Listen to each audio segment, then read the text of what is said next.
3, 2, 1, and liftoff of Discovery, hoisting harmony to the heavens. Hello everyone, today we are taking a look at recent Artemis I progress, and an in-depth view of the upcoming launch. It has been around 50 years since the last time a human stepped foot on the moon. Now in 2022, significant progress is being made in, not only returning humans to the surface, but setting up a more permanent presence. One of the key aspects of any future mission, a part of Artemis, revolves around the Space Launch System. As of right now, it was recently rolled out for the first time and preparing for a very important first ever launch. Artemis I is set to be the first integrated test of NASA's deep space exploration systems.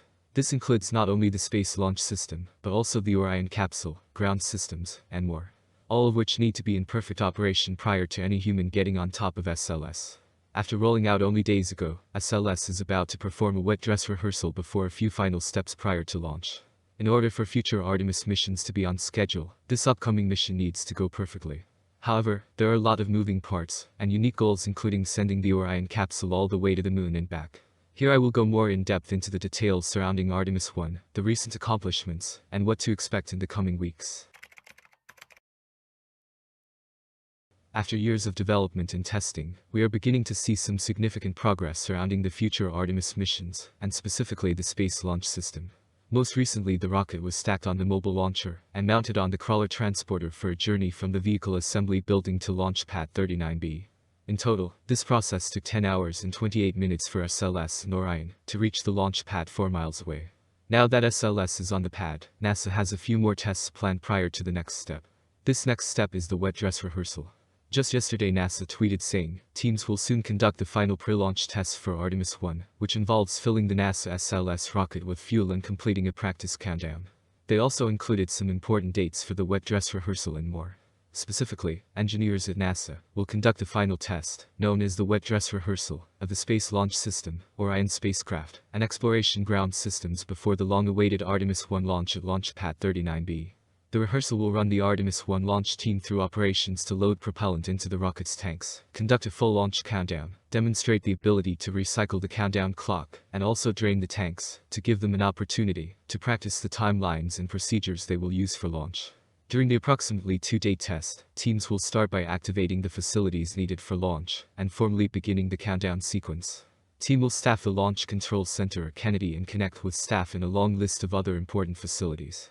Launch controllers will proceed to power on different rocket and spacecraft systems, along with ground support equipment.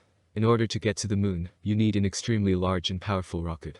During this test, teams will load more than 700,000 gallons of cryogenic, or super cold, propellants including liquid hydrogen and liquid oxygen into the rocket at the launch pad on the mobile launcher according to the detailed timeline they will use on the actual launch day. They will practice every phase of the countdown, including weather briefings, pre-planned holds in the countdown, conditioning and replenishing the propellants as needed, and validation checks. During this wet dress rehearsal, once launch controllers reach the point just before the rocket's RS-25 engines will ignite on launch day, they will recycle back to the T-10-minute point, and then resume the countdown once more after a hold.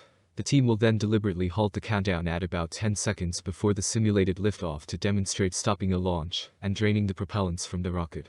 Sometimes called a scrub, launch controllers may decide not to proceed with launch if a technical or weather issue arises during or prior to the countdown, so demonstrating the ability to remove propellants will ensure teams are prepared for various launch day scenarios.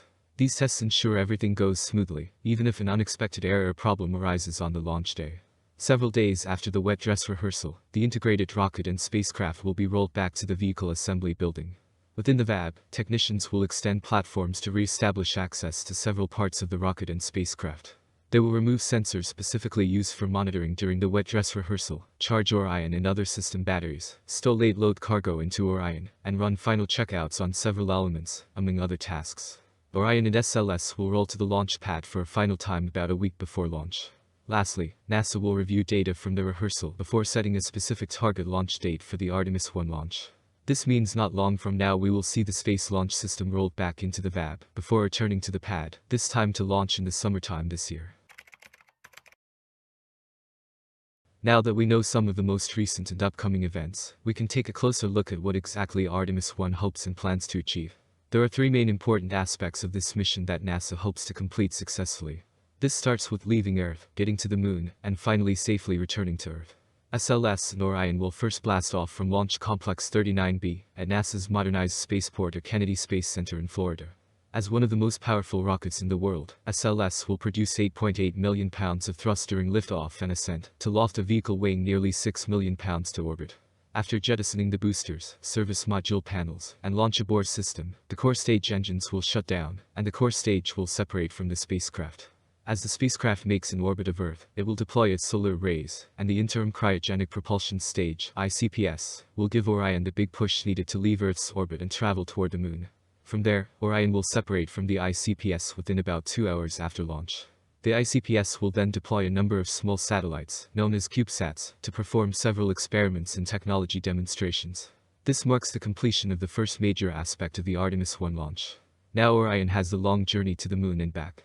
As Orion continues on its path from Earth's orbit to the Moon, it will be propelled by a service module provided by the European Space Agency, which will supply the spacecraft's main propulsion system and power, as well as house air and water for astronauts on future missions. Orion will pass through the Van Allen radiation belts, fly past the Global Positioning System satellite constellation, and above communication satellites in Earth orbit. To talk with Mission Control in Houston, Orion will switch from NASA's Tracking and Data Relay satellite system and communicate through the Deep Space Network. From here, Orion will continue to demonstrate its unique design to navigate, communicate, and operate in a deep space environment. The outbound trip to the Moon will take several days, during which time engineers will evaluate the spacecraft systems and, as needed, correct its trajectory. Orion will fly about 62 miles above the surface of the Moon, and then use the Moon's gravitational force to propel Orion into a new deep retrograde, or opposite, orbit about 40,000 miles from the Moon. The spacecraft will stay in that orbit for approximately 6 days to collect data and allow mission controllers to assess the performance of the spacecraft. During this period, Orion will travel in a direction around the Moon retrograde from the direction the Moon travels around Earth. Finally, you have the return trip to Earth. After about 3 weeks and the total distance traveled exceeding 1.3 million miles, the mission will end with a test of Orion's capability to return safely to the Earth, as the spacecraft makes a precision landing within eyesight of the recovery ship off the coast of Baja California. Following splashdown, Orion will remain powered for a period of time as divers from the U.S. Navy and operations teams from NASA's Exploration Ground Systems approach in small boats from the waiting recovery ship. The divers will briefly inspect the spacecraft for hazards and hook up tending and tow lines, and then engineers will tow the capsule into the well deck of the recovery ship to bring the spacecraft home. Conclusion. For many years now, NASA, along with different agencies and companies around the world, have put a lot of effort into the Space Launch System and more. Now in early 2022, we are making significant progress on the launch vehicle and future Artemis missions. After rolling out only days ago, SLS will soon go through a wet dress rehearsal. It will then roll back into the VAP before rolling out one last time before the first launch attempt. We will have to wait and see how this launch progresses and the impact it has on the space industry. Thank you very much for watching.